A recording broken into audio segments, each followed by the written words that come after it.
Jacob Mchangama, welcome to the podcast. Thank you so much, Yascha. So you're one of those guests who I should have had on 4 years ago, and kind of assumed I had on at some point, and then realized I'd never had you on the show, which is really a crime. You're somebody who does a lot to stand up for the principles of free speech, and does a lot to do so in a very principled way, calling out whoever is undermining free speech, whether they be on the left or the right or on the center for that matter.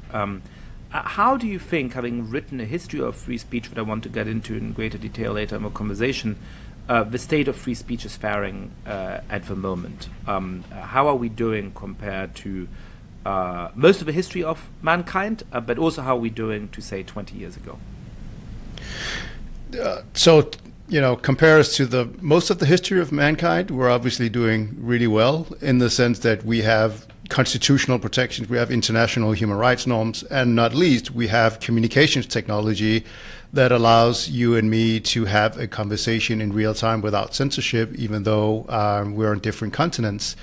The practical exercise of free speech is at a level unimaginable to Enlightenment philosophers who were dreaming about free speech. But when you look at where we are compared to, say, 15 or 20 years ago, I think we're in a much darker spot, in the sense that there was this sense, I think, from really around the 70s until the early 2000s, that free speech was a competitive advantage for open democracies in their geopolitical struggles with authoritarian states. So you saw this very clearly when the US and the European community, as it was at the time, were instrumental in sort of putting free speech, human rights into the Helsinki protocols that really empowered dissidents behind the Iron Curtain, pushed a communications technology that allowed them to sort of try and hold their Soviet overlords accountable. You saw it in the demise of part of the story, sorry to interrupt briefly, of the Helsinki Accords is that the states of the Warsaw Pact signed those. Yes, they signed these. Essentially, they signed these protocols that their idea was to sort of say, okay, we're going to freeze the borders of Europe, but the Western idea was to say, well, we're going to introduce human rights language, and then we're going to try and hold them accountable to these principles and undermine. And the assumption somehow had been that by those communist leaders that the constitutions made a bunch of guarantees, or the courts made a bunch of guarantees. It's not going to matter, right? In practice, we're not going to have to grant them, but they became this really powerful instrument for civil society and intellectuals in those states to rally around. So Václav Havel became prominent part by asking them. Charter 77, the very famous dissident manifesto by Václav Havel and other Czechoslovakian dissidents, the very first complaint is the lack of free speech, and they reference Article 19 in the recently then ratified International Covenant on Civil and Political Rights. The Soviets clearly think, well, these are just empty words that we sign. But they become really powerful for dissident groups. You have these Helsinki groups sprouting up around the world. And one of the most powerful, I think, symbols of what happened was when Havel in 1990, he had just a few months earlier been released from prison in Czechoslovakia, and he stands before the U.S. Congress as a democratically elected president of Czechoslovakia, as it was at the time. And he says, just a few months ago, I was a prisoner in one of the most totalitarian countries in the world. Now I stand before you as the president of a democratic country, a country with full freedom of speech. So there was a real emphasis among dissidents in the Soviet bloc that free speech was absolutely essential. You also see it in apartheid, by the way. So very briefly before Nelson Mandela wins the first free multiracial presidential election in South African history, he gives a speech in 1994, and he says, freedom of expression, media freedom was essential in undermining apartheid because it gave a voice to those who were silenced within South Africa. And we shouldn't forget that apartheid South Africa was incredibly censorial. So they essentially had like an index of censorship that banned books. They had hate speech laws that protected the white minority. And of course, they were not beyond using torture and killing, as someone like Stephen Biko would find out. And so Mandela gives this very powerful speech, and he says that, in the new South Africa, free speech will be a cornerstone, and he says that any restrictions on speech is a disservice to society. And then you have, in the mid-90s, you have the popularization of the World Wide Web. And so suddenly, this positive development is about to be supercharged, because free speech will and democracy will now be this unstoppable force aided by technology, and essentially censorship and authoritarian regimes will be consigned to the ash heap of history.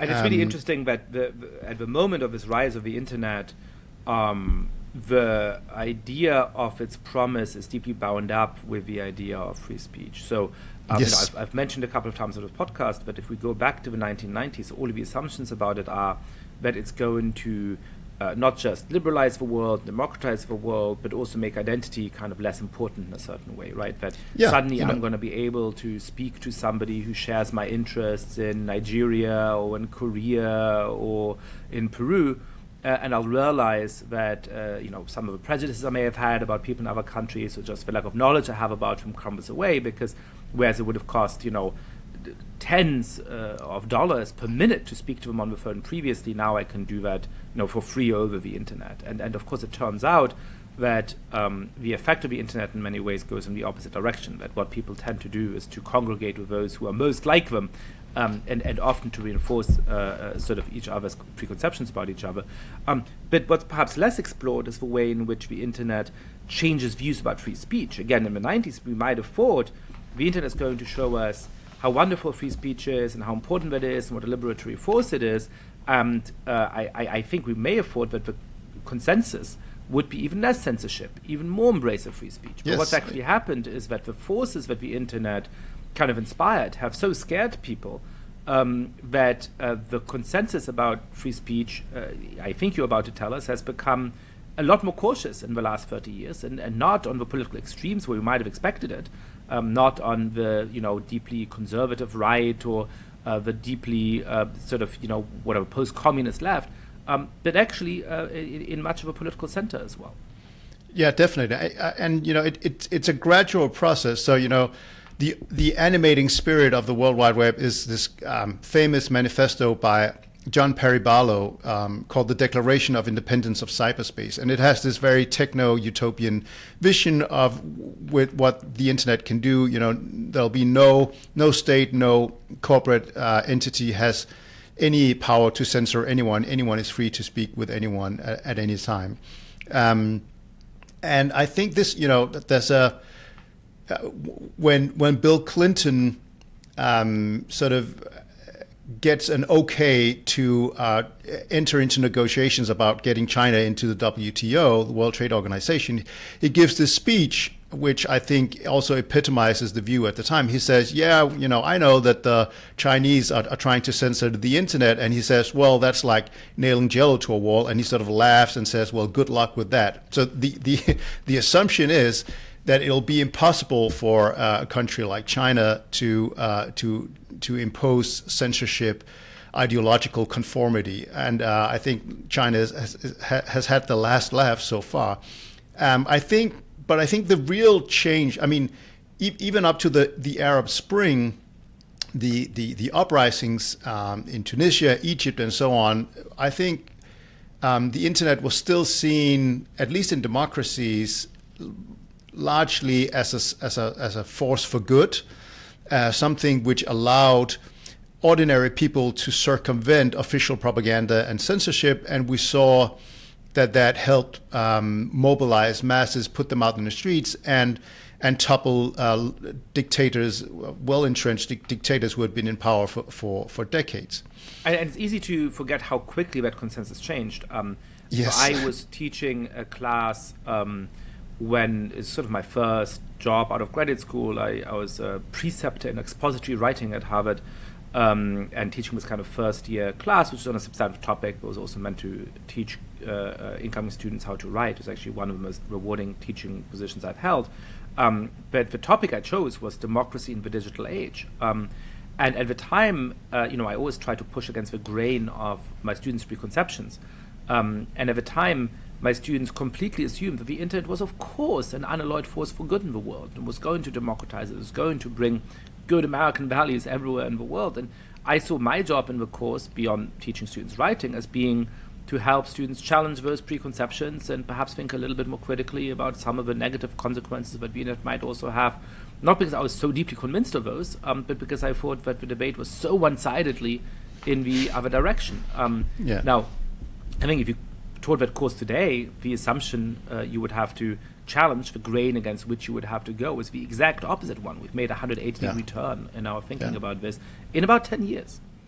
Yeah, and I think there are a number of reasons. So one is the original vision of the internet or the World Wide Web was, and how it functioned, was a much more decentralized internet. So you had blogs and so on. You didn't have initially the big centralized platforms where huge, predominantly American tech platforms have an outsized role and influence on what type of information is shared, and they, through their decisions, through how they tweak their algorithms, can essentially determine who gets reach and not. And I think that has helped change the calculus. But I think the real game changer, especially in democracies, is Brexit, and especially the 2016 presidential election, where the idea is that these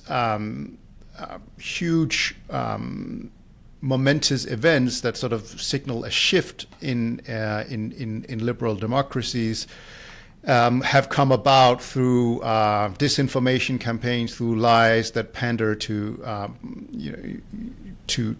populist forces, not least in the U.S., where it sort of becomes a truth that it's Russian disinformation online has essentially contributed significantly to Trump's election victory. Then in Germany, as we might get back to, the refugee crisis is a big moment when Angela Merkel says, wir schaffen das, allows migrants or refugees from Syria, Afghanistan to enter the country. That sets off a huge backlash in Germany, and Germany, for historical reasons, is obviously very concerned about sentiments that can be seen as racist or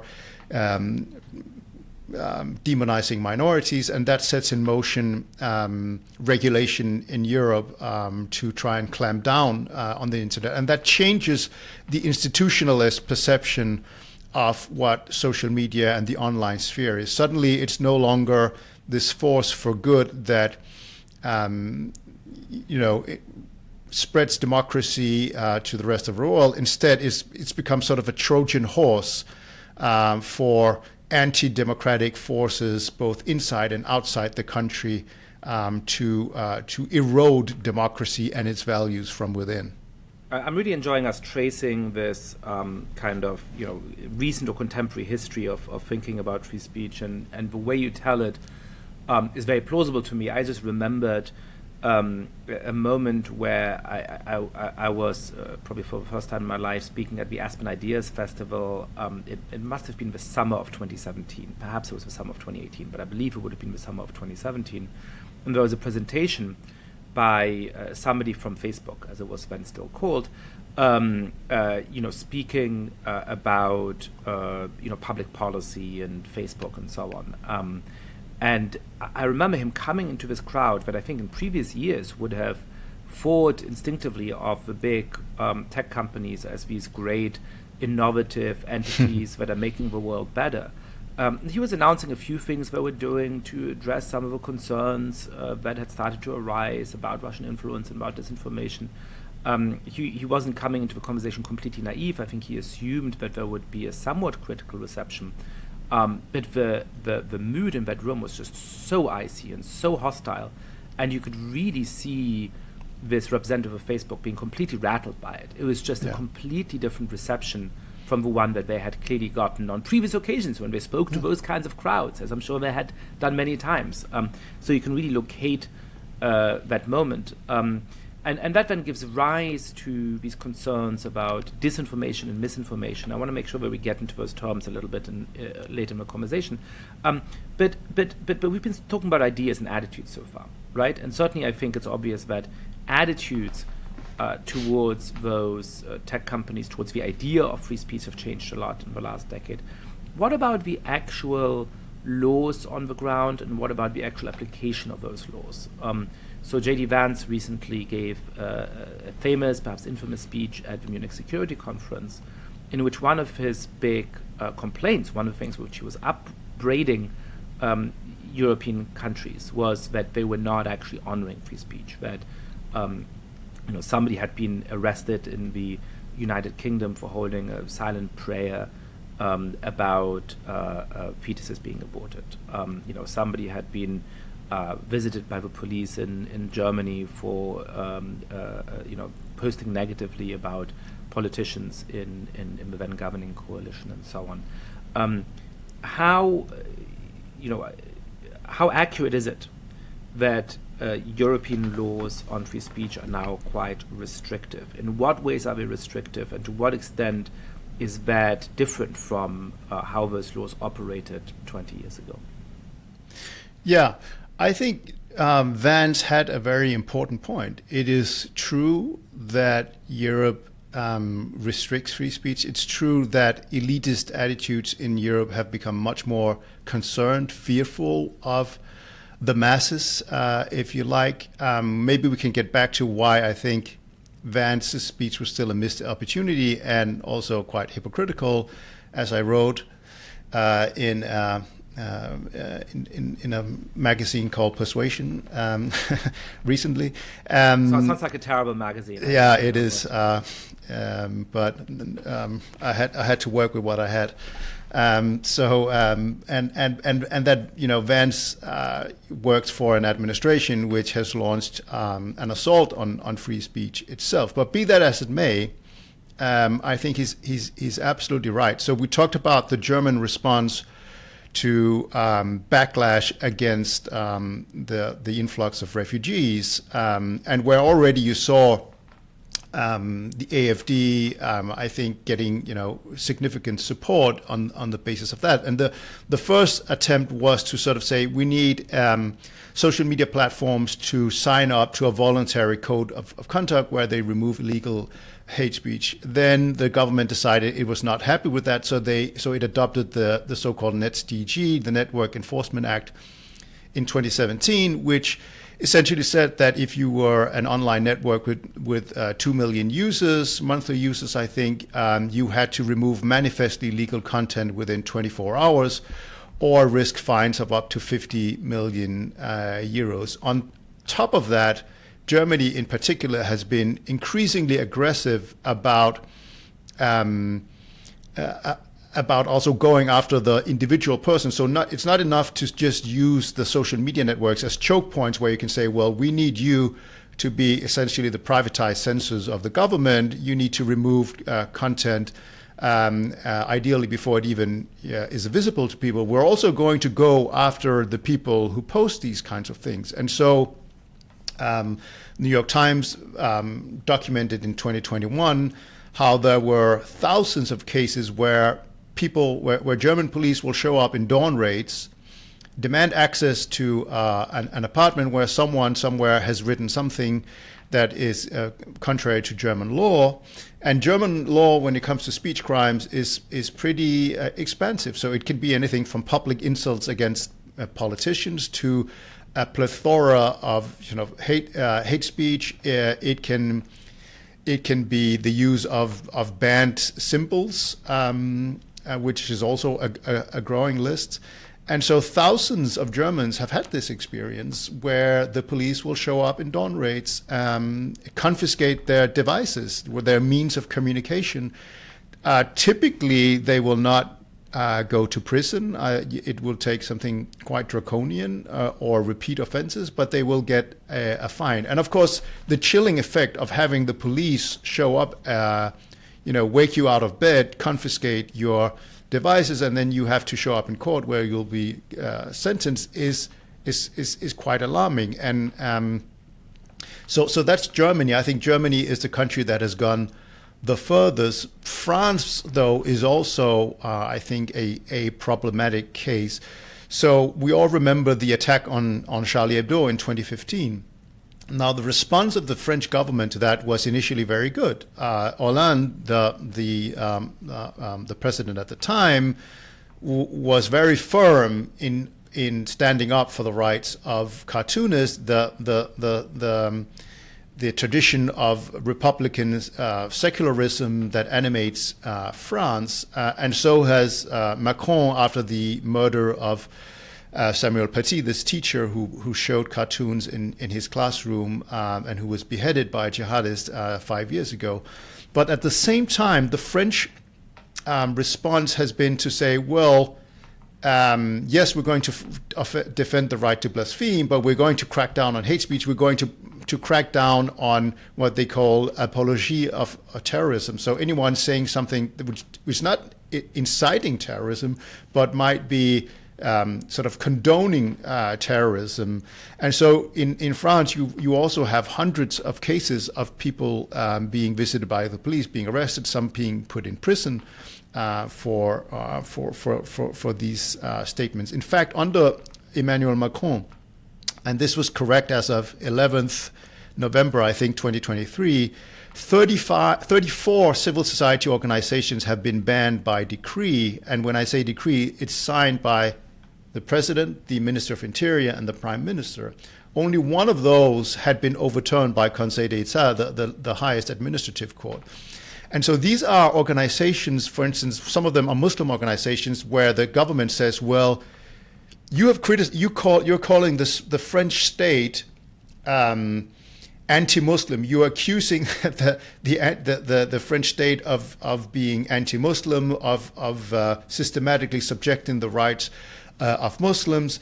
This incites the population against the French state. Also, you have not removed from your Facebook page comments by third parties that can be seen as hate speech. And so you have this really, really, I think, disturbing development where a civil society organization which purports to fight for the rights of Muslims, and it may or may not have views that you and I find loathsome, but accuses the French state of discriminating against Muslims, and then the response of the French government is to ban it. And you've also seen sort of organizations on the far right, anarchist, far left, even environmental organizations being targeted by these laws. And then all of this has been exacerbated post-October 7th, where especially France and Germany have really cracked down on speech. And so where you saw sort of in Germany a huge concern about the far right, now increasingly you also see pro-Palestinian demonstrators on the left and among its Muslim minority being targeted by this. Even Jews, for my book that I recently wrote, I interviewed this Israeli Jewish woman called Irene Hefetz.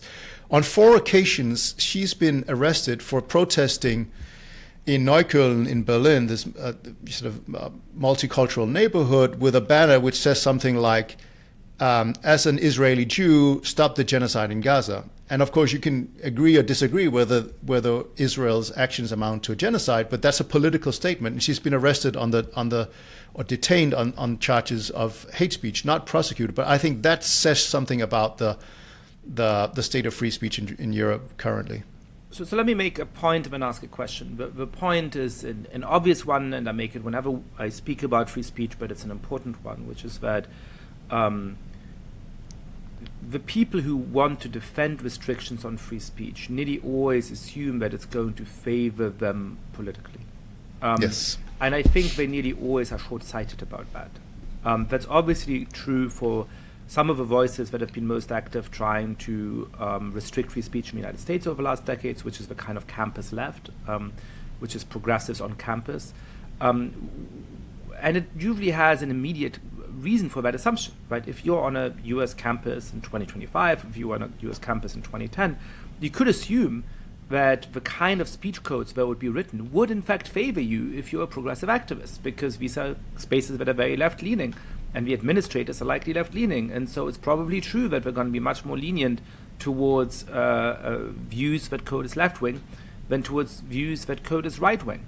But to conclude from that your cause is going to be served in any way by having nationwide political restrictions on free speech in a country that in many ways still skews quite conservative, is of course incredibly naive. And we've seen over the course of the last few decades that the assumption by parts of the left that restrictions on free speech are somehow going to favor them has been upended, not just by the fact that now Donald Trump is in office, and that's something that I want to get back to, of course, later in the conversation, but also around some of those debates on October 7th, where I will absolutely stand up for the right of people with whose views I may disagree to make their voices heard, in a clear and loud way. You've been very, very consistent at standing up for people whose speech is threatened from across the political spectrum.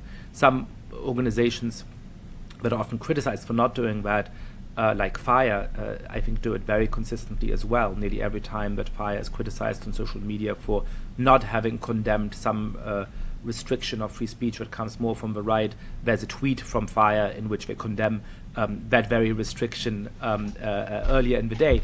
So I think it's very important to point out,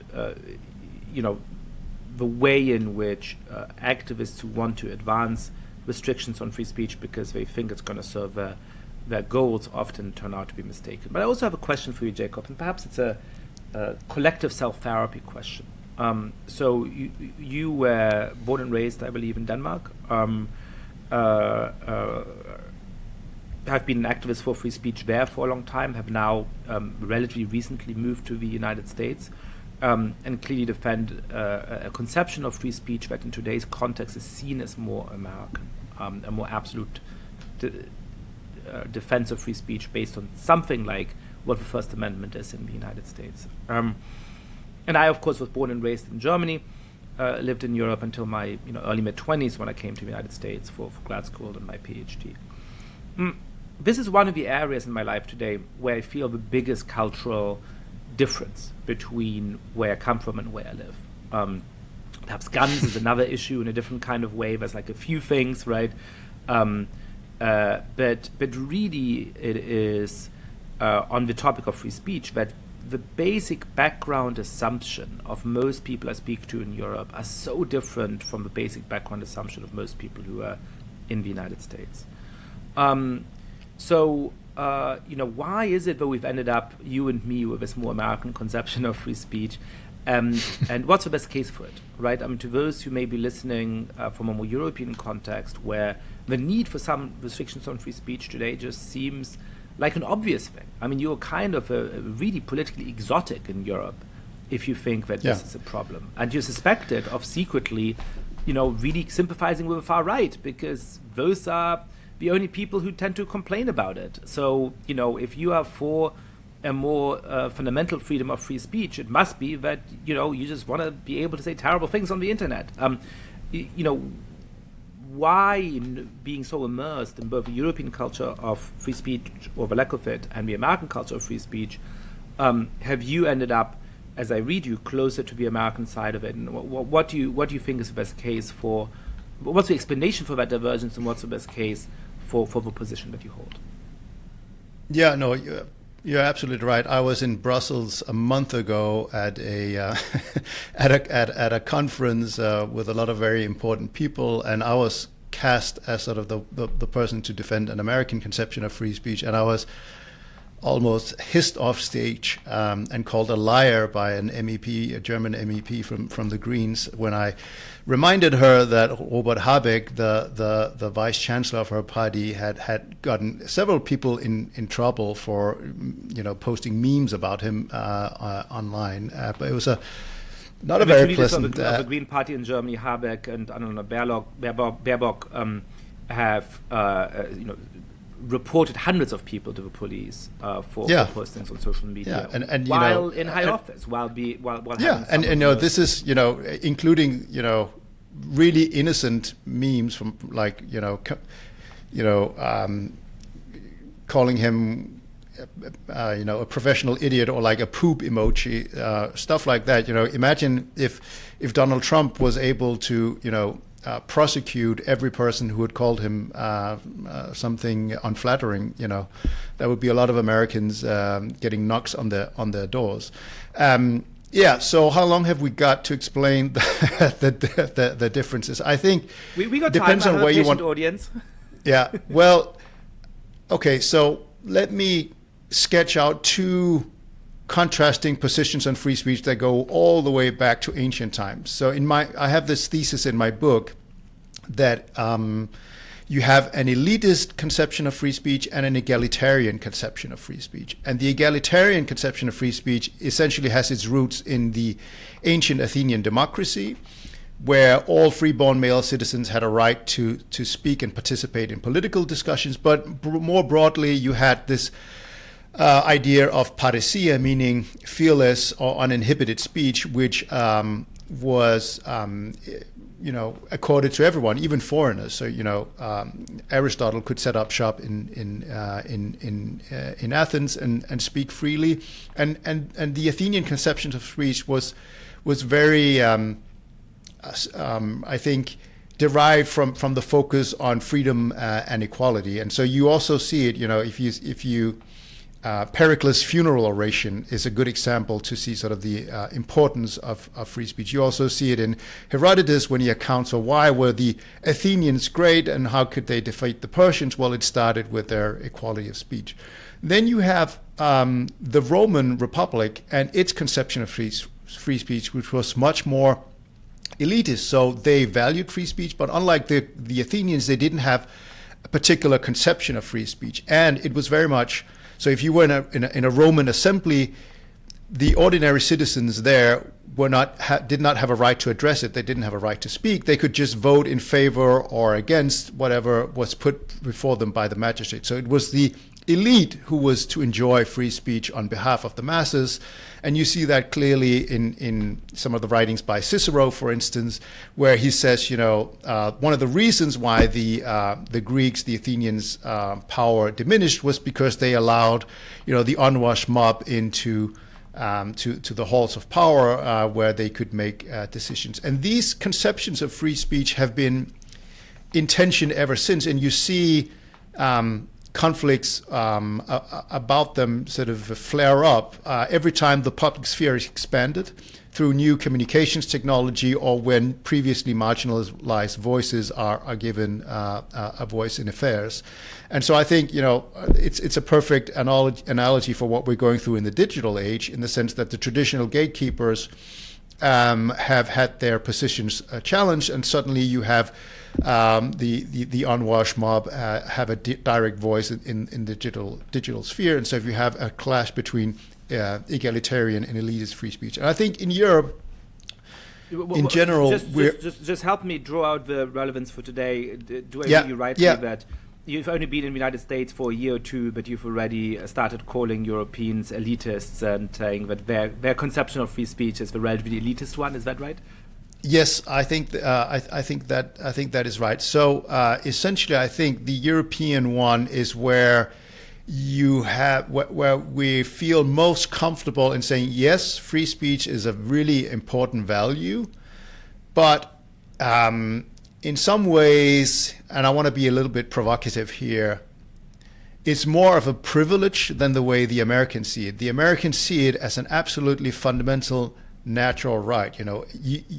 Those who exercise power on behalf of the people do not have the right to silence that people. Whereas in Europe, we say, well, free speech, yes, it's important, but it has this clear utilitarian goal of, contributing to enlightened discussions about things. And when it's abused for purposes that undermine our basic values, well, then we need to have structures in place that can ensure that we have the right balance between speech and abuse. So that might be the same way that the Romans saw a difference between liberty and licentiousness, whereas the Greeks did not. And I think Germany is the sorry for keep pounding on the Germans. Of course, there are also recent history. Germany's, the rise of the Nazis through democratic means means that there's this very pervasive idea that you have to have militant democracies. In other words, democracy should be intolerant of the intolerant, to paraphrase Karl Popper. And I think this is, to a very large extent, a misguided idea. It's what using a term from Erich Heinze, called the Weimar fallacy, this idea that it was essentially too much free speech that led the Nazis to be able to take power. Whereas when you look at the history of the Weimar Republic, in fact, it's true that there was much more free speech than before, but there were also very strict limits. And as the Weimar Republic hurled towards its cataclysmic end, there were more and more draconian speech restrictions, emergency laws used both against the Nazis but also against communists. Communists more so than fanatical right wings. But Hitler was banned from speaking in various German states. The newspapers of the Nazis, such as Josef Goebbels' Der Angriff, was shut down. Julius Streicher, who was the editor of Der Stürmer, was put in prison for his sort of anti-Semitic diatribes. And I think the Nazis used it not only for propaganda purposes. So Goebbels would proudly proclaim that Der Angriff was the most widely censored newspaper in Germany, but they would also use these emergency laws to abolish the very democracy that these laws were supposed to protect. So Article 48 in the Weimar Constitution allowed the president to suspend all civil liberties in emergency.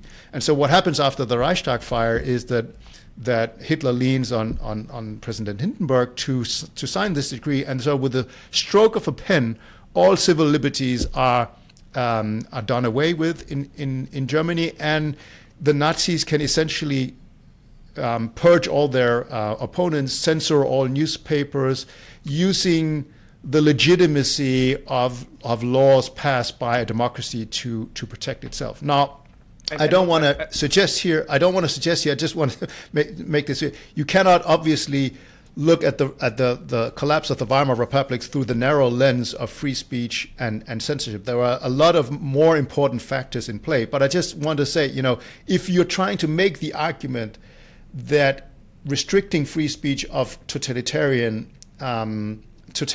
forces is necessary to avoid that, then I don't think you have a very strong empirical background for arguing that.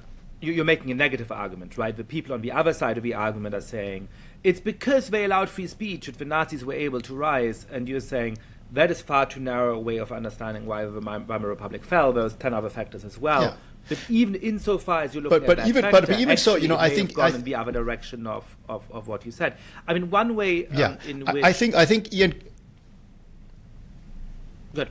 No, I think just Ian Kershaw actually in one of his books, if I remember correctly, he sort of says that Hitler himself comes to think of the bans that he has against speaking in various Länder as a net advantage for him, because it a lot, so the Nazis would have these posters that would say, among 2 million people or however many people, only Hitler is banned from speaking. So they would make these very disingenuous arguments about being the victims of free speech, and this is something that is still very effective on the populist right today. There's nothing better for someone on the populist right to paint themselves as the martyrs of the elites who try to shut them down. And Geert Wilders is obviously not a Nazi. He's in a very different category, but he has been prosecuted twice by the Dutch authorities. In the last election in the Netherlands, he, was the one. His party became the largest one in parliament, and we have research which shows that these prosecutions of Wilders actually radicalized a part of the Dutch electorate. It made them feel less trust in institutions than before. So it's a dangerous game, I think. And then afterwards, we can get back to the positive case under the U.S. We'll go all the way back. This is the kind of conversation where it's going off in 10 directions over time, and there's too many things I want to follow up on, but I think that's a good thing. Just one brief point of the Weimar Republic, and then I want to ask you about Karl Popper. Part of the problem of the Weimar Republic was that the justice system was very partial and very politicized. And there was more right-wing judges than left-wing judges, but both existed. And of course, the precise problem with having something like restrictions on speech laws is that the way you find is going to depend on substantive political judgments, right? Yeah. What kind of speech is blasphemous? What kind of speech is extremist? What kind of speech is able to incite public concern? What kind of speech is destabilizing to our political system? Well, if you're a very right-wing judge, you're going to have a very different set of views about that than if you're a very left-wing judge. And a lot of the problem of the Weimar Republic is that it was incapable of depoliticizing the basic processes of a state in such a way that people could trust them as being neutral arbiters. And so I think the fact that judges had to be drawn into those debates, and one judge would say, no, Hitler is an upstanding patriot and we should support him, and the other would say, no, we're going to shut him down, is precisely part of the broader problem that I think the Weimar Republic faced in that respect. Karl Popper comes up a lot in these discussions. I have a whole article about him on my Substack, but people should check out if they haven't read it yet. The argument is that there's a paradox of tolerance, that if you are tolerant towards the intolerant, there's something self-contradictory about that, because they in fact want to abolish tolerance, right? So the best way to serve tolerance in the long run is not to be tolerant towards the intolerance, because that's the way to preserve this political system. Now, I find that argument to be perverse in two respects. So first is that if you read any substantive parts of Popper's work, particularly the Open Society and its enemies, it's very clear that he was a defender of robust debate, that he was very concerned about the tendency of political elites to restrict what people could say, and that a lot of the influence he's had comes from one footnote in which he makes this suggestion. He makes this claim, and then he has a footnote to the claim which says that obviously we should be very careful about restricting free speech, because when we can counter intolerant forces through open debate, we shouldn't use force. But he does introduce a degree of ambiguity, and if I had been in his shoes, he's obviously someone who's an émigré. He's sitting in New Zealand, I think, at the time writing this in 1945. So it's easy for me to be very, very principled and say, Karl, you made an unforced error here, because people are going to use that little paragraph to make much broader arguments for much broader speech restrictions than what you had in mind. I realized that. I think the one who took militant democracy to much broader than Popper was Karl Löwenstein, another immigrant of the Third Reich, who went to Columbia, and he wrote these two very influential essays on militant democracy, where he said that the greatest sin of European democracies had been to be too lenient on these movements. And then he came up with this whole catalog of laws and things that he said that democracies should do to crack down on its enemies, which I think is quite misguided. And this is where I think America comes in to play, because unlike what many think, the First Amendment has not always been this very robust defense of free speech that we know today.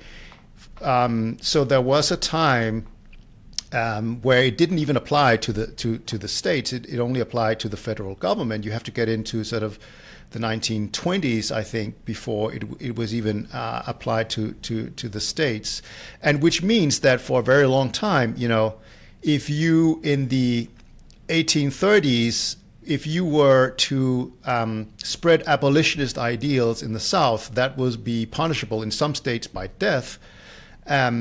If you in the 20s, 30s, 40s, 50s was a civil rights advocate, you risked being punished for peaceful protest. It was a crime in certain southern states to even argue for desegregation and so on. But sort of from the late 50s into the 1960s, the civil rights movement is a key driver in expanding the First Amendment, and really it becomes so. John Lewis, the great civil rights icon, said that without the First Amendment and free speech, the civil rights movement would have been a bird without wings.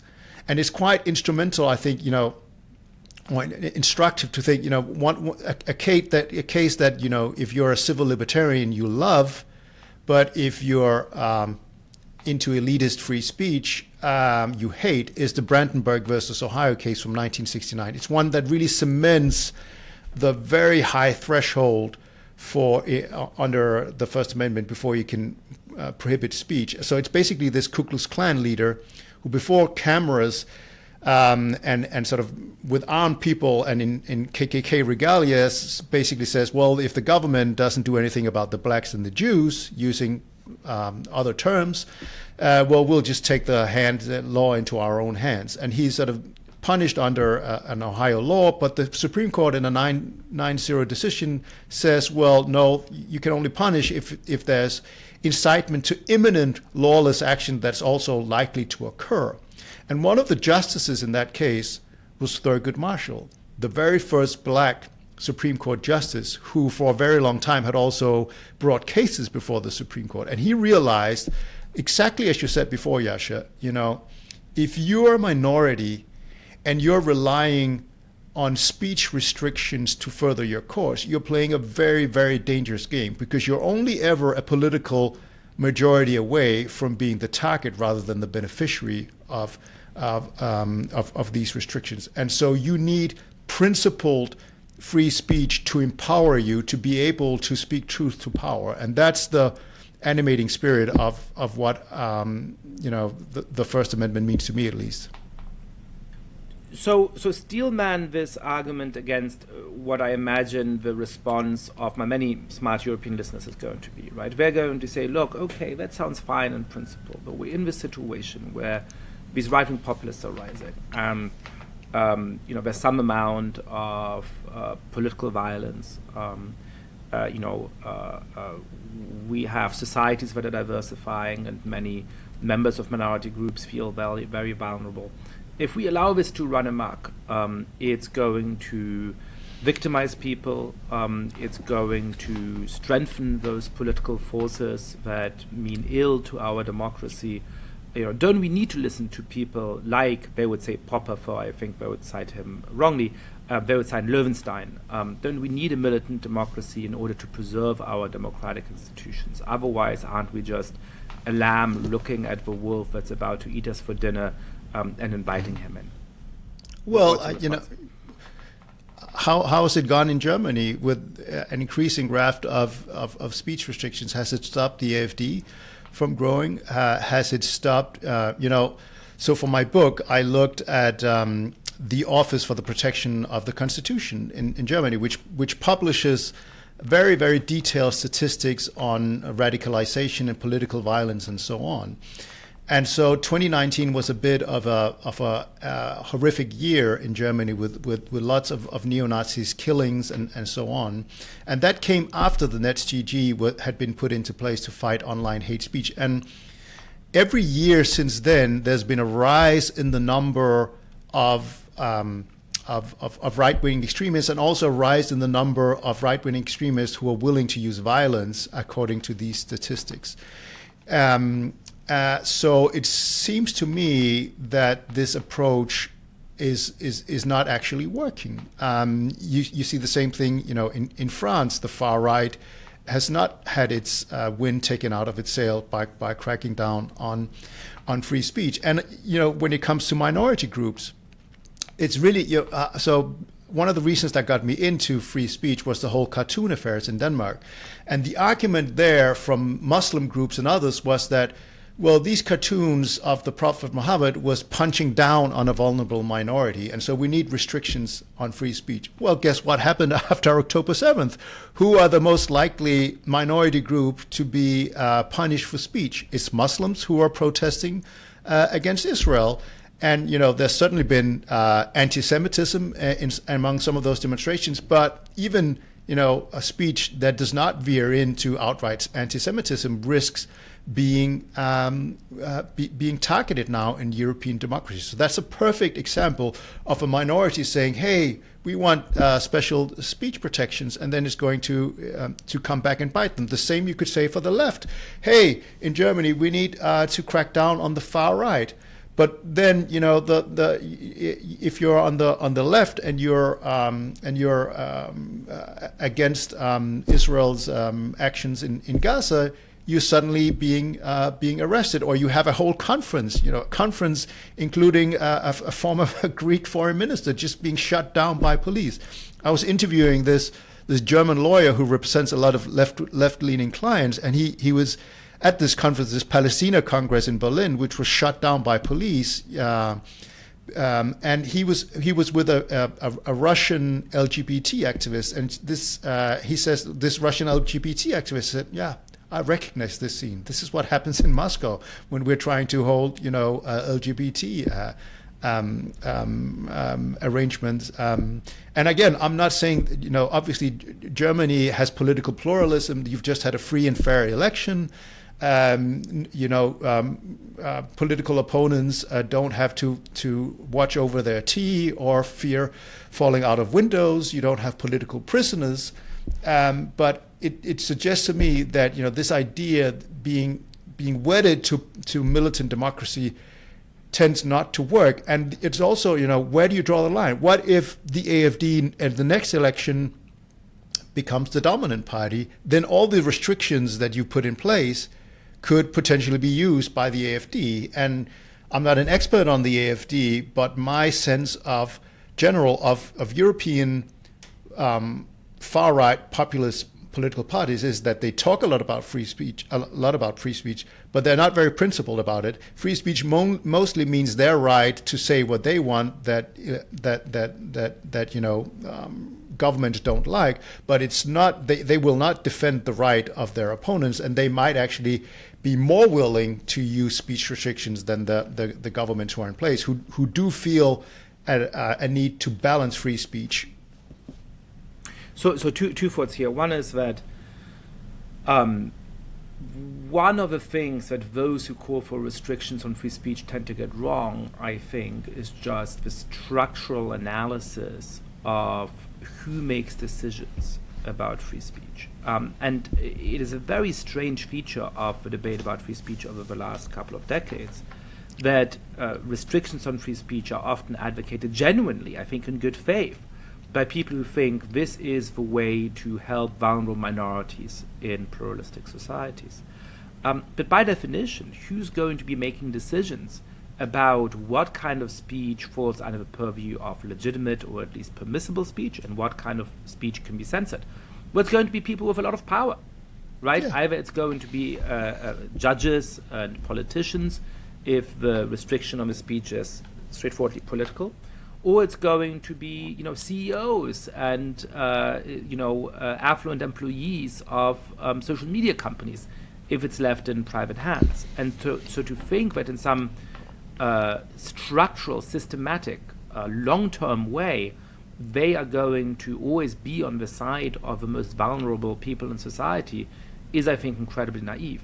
Now, the second thought I was just having is there's a famous thing called the iron law of oligarchy in political science, the suggestion of which is that every society ends up with some people at the top of a steep hierarchy. Whether or not you believe that's true is a complicated topic, perhaps for another podcast. But I wonder whether we can have something like the iron law of free speech restrictionists, which posits that the people who are in favor of restricting free speech are always going to be the people who see themselves, explicitly or not, as the establishment. That the people who have an interest in restricting free speech are always the people who actually feel that they're the ones who are in charge in society. And the people who truly are not in charge in society are by and large going to recognize that they cannot trust those who are, and that therefore they need to maintain those restrictions. And so I think one of the interesting things with the way in which the left has changed sides over the last 50 or 60 years, when you go back to the Barclay free speech movement and so on, really putting calls for more robust free speech at the center of student activism, to the way in which the partisan valence of defense of free speech have shifted in this political moment.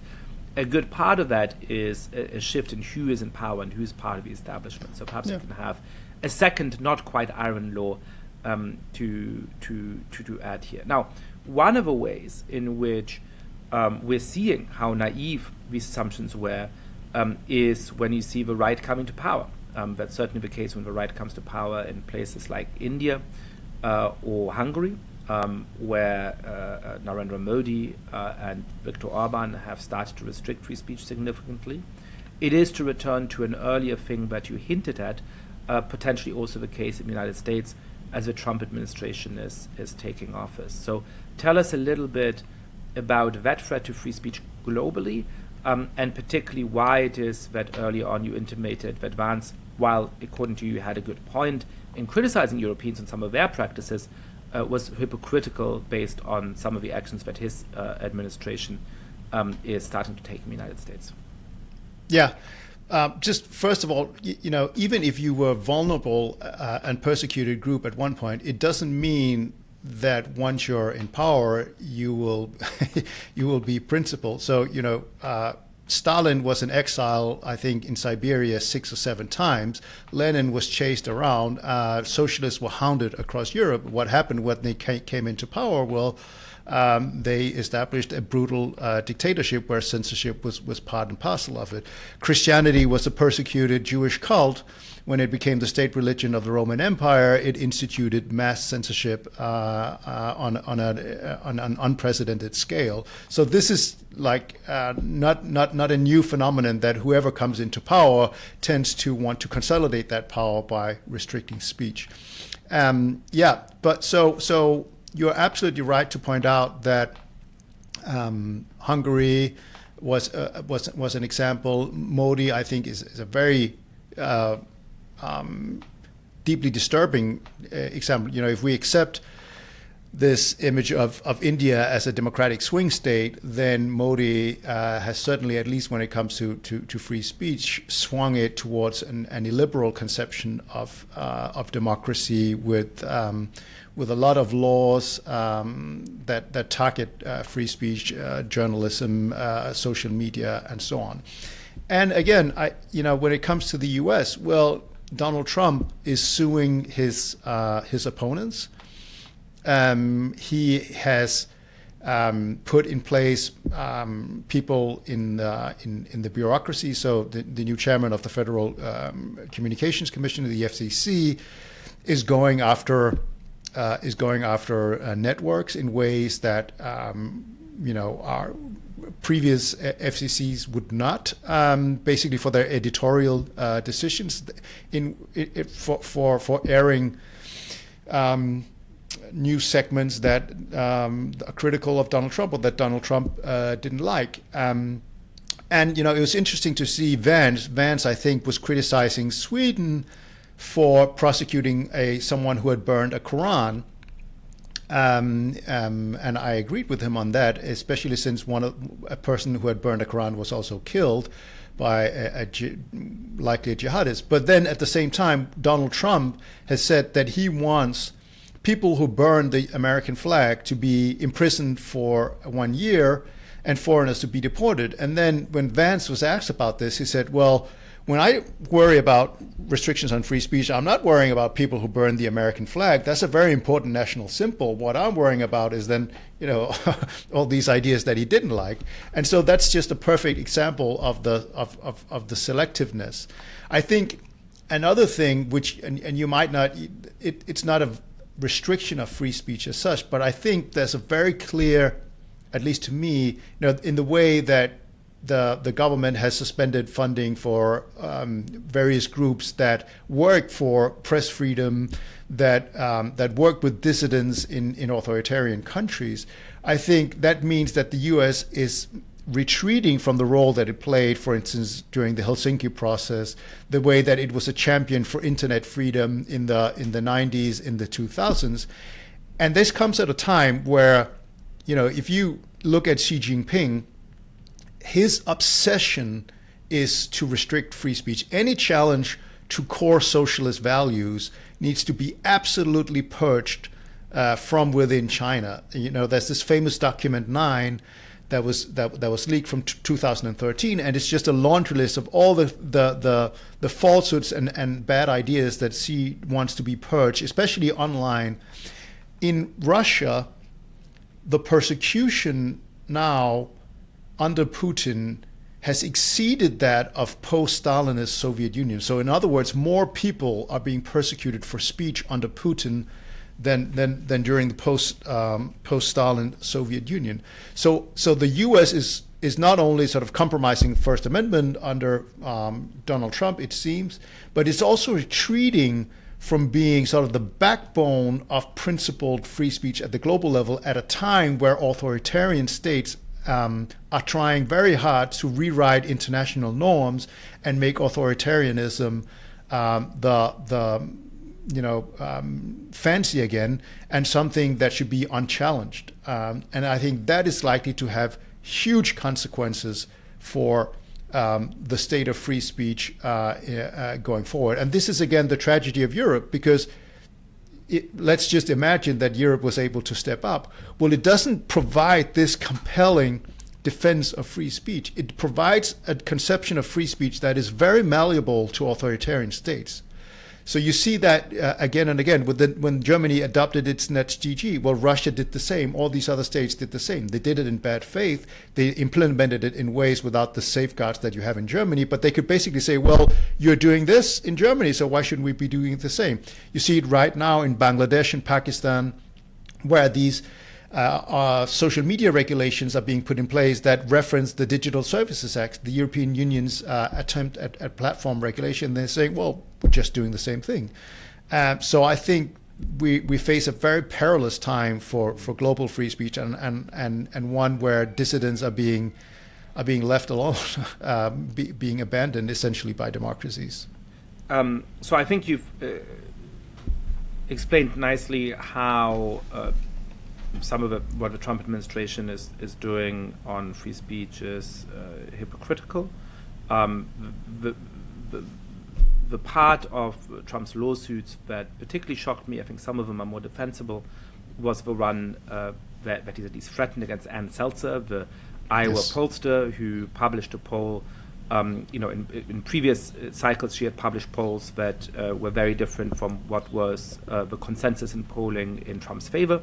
In 2024, she published a poll that was very different from the consensus in polls that seemed to show the Democrats might be within a few percentage points of winning Iowa, giving them a lot of hope. She clearly was wrong about that, but I think given the record of her work, it's quite clear that she's simply somebody who's willing to stick out her head, which is something pollsters should do more often, because as Nate Silver and others have shown, there's extreme herding effects in polling.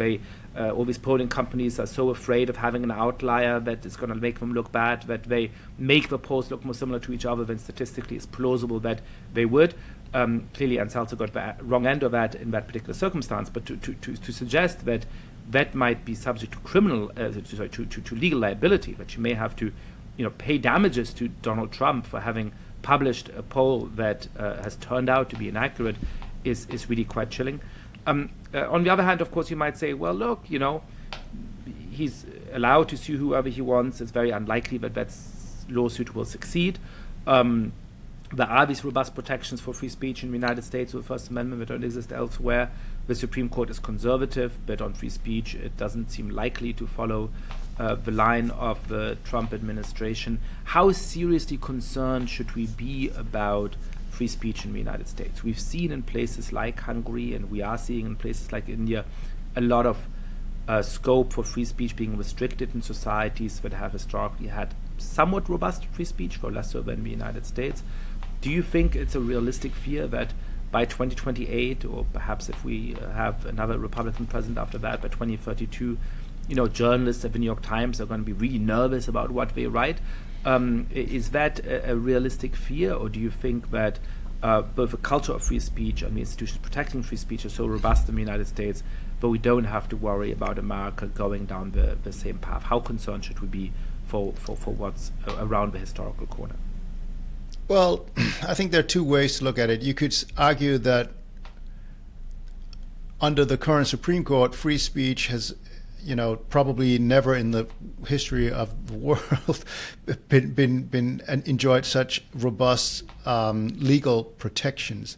However, there are a number of Supreme Court justices who have intimated that they want to, in conservative Supreme Court justices, that they would like to overturn or at least tinker with New York Times versus Sullivan, this seminal civil rights case from 1964, which protects journalists and others who criticize public officials, for instance. So that's essentially the case law, which makes it very unlikely that Donald Trump is going to succeed in his case. But even if you have a strong legal protection, just to give a very brief background on the case, as I recall it, Jacob, you know it better, and you'll correct me if I'm getting it wrong in any way. This is a case in which the New York Times did in fact publish something mistaken. So it was basically an ad taken out by defenders of Martin Luther King, and it included a number of sort of factual mistakes. And they were sued and awarded, I think, $500,000, which in 1964 was a lot in Alabama. And this was a well-known tactic by southern states to try and keep northern newspapers, national newspapers, from criticizing critically on segregation and the suppression of the civil rights movement. That you could just, sue in state court, and then an all-white jury sympathetic to segregation would side with the plaintiff in these cases. And so New York Times versus Sullivan set up a very high threshold for when you can successfully sue. But roughly speaking, I believe the idea is that even for the New York Times published something in this case that was factually mistaken, it overstated exactly what had happened. Yeah. So the test is actual malice. Right. It wasn't actual malice. They didn't set out to lie. They didn't do it just to harm somebody. And that, of course, is very different from laws in Europe as well. So in the United States, even if you say something that is wrong, unless you can prove that the wrong statement is, deliberate. Yeah, it was. I think it's with falsity or reckless disregard for the truth. So it's a very high threshold. Whereas go to Italy under Giorgia Meloni, the president there, she has launched criminal defamation cases against people who have called her a fascist or a shit or a bastard, stuff like that, which is sort of everyday stuff. That's the most powerful person in Italy, who uses the power of state to go after her critics. That's not possible in the U.S. under current standards. But what I would say is that you have a whole coterie of billionaires around Donald Trump who, if you have endless resources, you can just go after people. And so the question becomes, and you can go after smaller independent media outlets, and you can say, well, I'm just going to sue you. And unless you have sort of strong anti-slap cases, so these are cases where courts essentially throw out meritless defamation lawsuits, then it's a good way to intimidate and it potentially bankrupt someone who criticizes the powerful. So you don't necessarily even need to win the case, but if you just continually go after people, this is a tactic that Elon Musk, for instance, also uses for some of the critics of Twitter, of X. then you can use it as a way to really intimidate people, because a lot of people don't have the resources to defend a defamation lawsuit by someone who has very deep pockets. But I would say, so looking at it in short term, the U.S. is probably the country that is the best positioned to fight back against attempts by the government to go after critics. But, as I said, recent, very, strong First Amendment protections are relatively recent. You don't have to scratch the surface very hard in U.S. history to go back. If you go back to the 1920s, people would go to prison for 10 or 20 years for criticizing U.S. involvement in World War I. So the vibe shift that we often talk about can also have consequences on the legal side. And also, all cases don't make it to the Supreme Court. There are certainly jurisdictions around the U.S. where you can find courts that are more sympathetic to conservatives, and then those cases might not make it all the way up. So I think there are ways you can erode the First Amendment, even though you have a very strong First Amendment legal protection. There are ways that, especially a strong executive, and I mean, Donald Trump is doing everything he can to consolidate all the powers of the executive in his person, basically, and that, even if you have very strong, robust legal protections against that, that is going to have a consequence. You also see, even big media outlets settling with Donald Trump, even though they probably didn't need to, even though they had a good case. So that's sort of what is often called anticipatory obedience.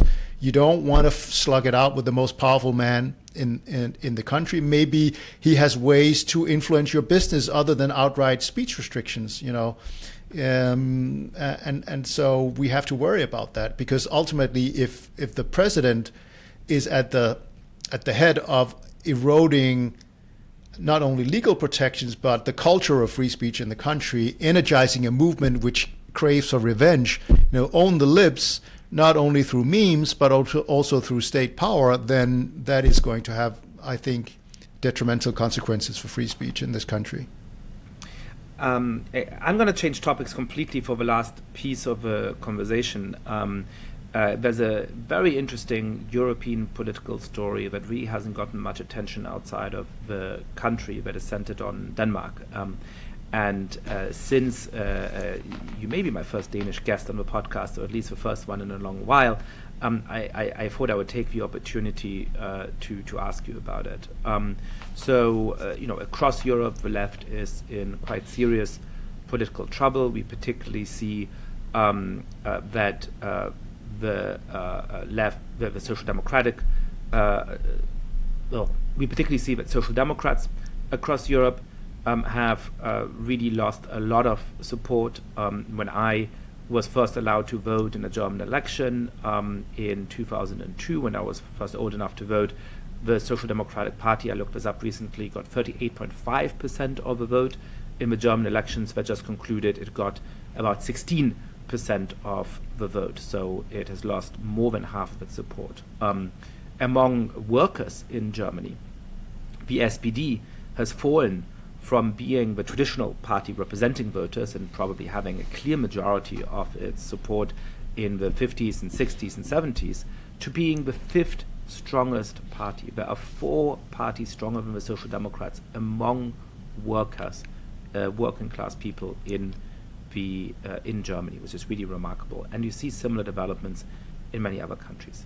There's one interesting and notable exception of a Social Democratic center-left prime minister who has not only been in power for, I believe, about 10 years at this point, but who has done better at retaining some working class support and better at making sure that the far-right populist parties that have been rising everywhere else in Europe have either stagnated or even lost some of their support. And that is the Prime Minister of Denmark, Mette Frederiksen. She has done that through a number of things, being quite successful with the Danish economy that is doing comparatively well, She has done that by actually being quite progressive on a number of issues, including gay rights and abortion. But she's also done that by breaking ranks with other left-of-center parties in Europe on migration, by long before some other countries were following suit, really clamping down on the asylum system, really clamping down on how easy it is to come to Denmark, clamping down on making sure that people whose bids for asylum had been rejected would actually leave the country, and a number of other measures. Tell us a little bit about Mette Fredriksen's political profile and whether that should be a model for other center-left parties across Europe and perhaps the United States. Yeah, sure. So I'm not an expert on politics, and so maybe there are Danes who have much better analysis than I do. So she's been in power since 2019, I think. So not 10 years, but it's her second term. I think in what she did was to pivot the Social Democrats. For a very long time, had this civil war about their stance on immigration. So before she came into power, there was essentially a center-right government that made huge changes in how Denmark regulated immigration and so on. Very controversial laws that really split the Social Democrats and alienated the left. And I think what she did was to say, listen, we're fully on board with these restrictions, with a restrictive immigration asylum policy. We're not going to roll it back. In fact, at least when we talk about it, we're going to be as tough as the right was. So she essentially made sure that a lot of the sort of workers who were concerned about problems with integration and so on would not see the Social Democrats as being out of touch and as an elitist party mostly for academics, but that she would be in touch with the common man's concern about immigration. And she's also someone who is developed a profile that's very tough on crime, not very progressive on free speech. We have to say, when the Danish blasphemy ban was abolished in 2017, only the Social Democrats voted against it, and she's someone who really likes to be the face of the nation, as the one who takes difficult decisions, but that are for the common good in ways that I think has been quite different from sort of this image of a lot of center-left parties that are seen as being out of touch, as speaking mostly to sort of academic, well-to-do, upper middle class segment. I think it might be more difficult for her now because she's in a coalition government with the traditional center-right party, which confusingly is called the left, even though it's a liberal in the European sense of party, and the moderates, which is a new sort of centrist party, which essentially just the ego project of the former prime minister of the center-right liberal party, but who was ousted and then decided to get revenge by creating his own party. And as you know, all sort of I think I've seen that plot line on a TV show called Bergen. Yeah, and as tends to happen for sort of these coalition governments, where it's both from the left, from the center, and from the right, they tend not to be very popular because they obviously don't have a very sharp profile, and they can't, everything they do pleases very, very few people. So whether she'll be able to hold on to power, I don't know. But I think there's certainly something to be said for social democratic parties in the way that she sort of combined a tough immigration policy with a more redistributionist, classic left economic and fiscal policies that appealed to people, and also appeal to a lot of those people who would vote for more populist right parties, or who are seen as populist right. But modern populist right parties in Europe are typically not very rightist in the traditional sense on economic and fiscal policies, and so social democrats could tap into that and sort of stop the hemorrhaging of voters. One of the ways to think about this, right, is that if you have a two-dimensional policy space where you plot people being economically left or right on one axis and socially left or right on the other axis, left or right on questions of cultural issues on the other axis, you have the two quadrants where people are going to have very clear political belonging, especially in a two-party system like the United States. So the people who are both socially and economically liberal are going to vote for Democrats in the US, and people who are both socially and economically conservative are going to vote for Republicans by and large in the United States. Then there's the two off quadrants, right? People like Mike Bloomberg, who are quite socially liberal but economically more conservative. And it turns out that there's not that many people in that quadrant. And then the second off quadrant, which is the one that is economically relatively left-leaning, that is in favor of some amount of redistribution and so on, but socially more conservative, and in particular very concerned with public order and so on.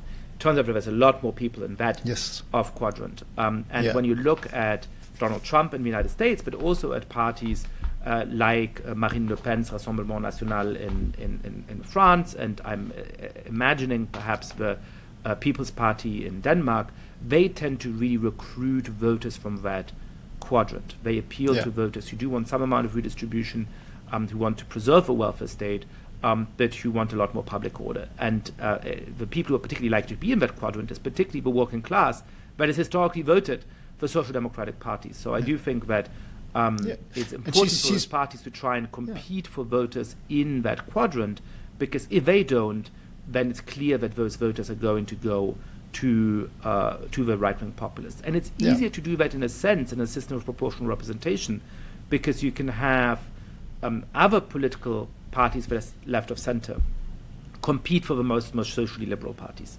So one thing that I find very strange in a place like Germany at the moment is that the Greens and the Social Democrats are basically appealing to the same electorate, which is consistently to the left on all of these issues. And so they're just leaving all of those people in that off quadrant, vulnerable to being scooped up by the AfD. It would make much more sense for the Greens to be the voice of the people who are also socially and culturally progressive. That is the natural base of the Greens, and it's good for them to have political representation. But then the Social Democrats could actually try and keep voters in that quadrant. I have a question for you about that, which is how much of that is a question of substance and how much of that is a question of style. I've only met Mette Frederiksen once, but I was very struck by what she did when I met her. She was still the leader of the opposition. I was speaking not in a political capacity, but as an academic expert to a group of European Social Democrats that had assembled in Copenhagen. And I was sitting in the front row in between Mette Frederiksen and a former Social Democratic Prime Minister of Denmark. And I was meant to speak, I believe, just after Frederiksen, I don't actually recall. But when she was on stage, I was struck by the fact that she spoke in Danish, because virtually everybody at this gathering was speaking in English on stage. And of course, Denmark is a country in which people have a very high level of English in general. And I turned to this former Social Democratic Prime Minister by the name of Rasmussen, and I asked him, does she not speak very good English? Why is she speaking Danish? And with a face that I interpreted to be one of disgust, one of disdain, he said, she speaks perfect English. But he seemed to be upset that as a kind of political concession or political ploy, she wasn't speaking in English in this room of international Europeans. She was speaking in Danish. He seemed to think this is exactly the kind of stylistic sellout of cosmopolitan values that she represents within the party. And I remember thinking, you know what? This seems smart to me, right? Are you speaking to the 200 people in the room who obviously all have translation devices who can still understand you if you speak Danish? Are you going to speak in English to them? Or are you going to speak in Danish so that somebody who perhaps is not as comfortable with English, seeing you in the evening news, sees you speak to them in your own language rather than in English? And I thought, I kind of think that she's making the right choice here. No, there's no doubt that she has cultivated this image as being someone who really wants to get in touch with the roots of the Social Democrats and its working class base, which had defected en masse to the Danish People's Party, this anti-immigration populist party, which nominally is on the right, but which had, exactly as you said, combined sort of more pro-welfare state economic policies with concerns about public order and especially immigration, and in particular about Islam and Muslim immigration. And that's something that she embraced a lot. So in terms of our policies, has she made huge revolutions? Probably not, but that there's a noted difference on how she addresses these issues, how she speaks about them to her predecessors, who were sort of, especially her immediate predecessor, Helle Thorning, who had this image of being much more sort of a globalist, cosmopolitan in her outlook. So it's probably a combination of style and substance, but style certainly played a very important part of it. And she's been a great communicator in the sense that I think that even though she's also divisive, it has to be said, but to her core constituency, I think, especially in her first term, she managed to be convincing, build trust among the people who felt deserted by the Social Democrats' drift. So yeah, I think as a politician, she's done a very good job, whether you agree with her policies or not. Yascha Mchangama, thank you so much for coming on the podcast. Thank you so much for having me.